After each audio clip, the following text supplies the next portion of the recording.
Co Dui Lim Guen, zda uzavíráte dobrovolně a z vlastní vůle sňatek se zde přítomným ženichem panem Pang Tang Nguyen. Děkuji.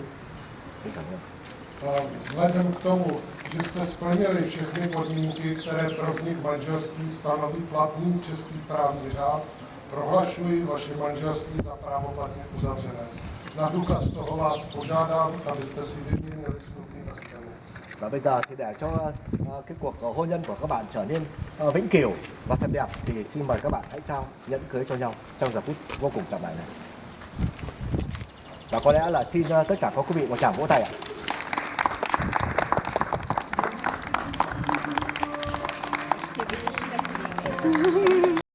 Đấy, đi cho lời đi cho đi. Mà hai đứa chờ nhau nhá.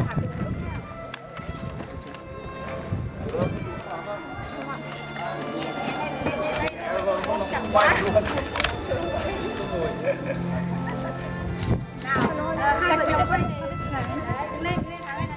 Đứng lên trên này phải sạch. Đây đây.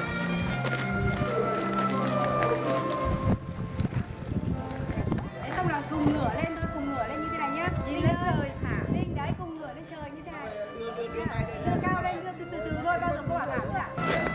Thắng đi nhìn nó có chịu được. Đấy, Linh cứ đưa dần lên đi, đưa dần lên thôi. Jak to máme teď společně? A hned takhle jako proti sobě nebo?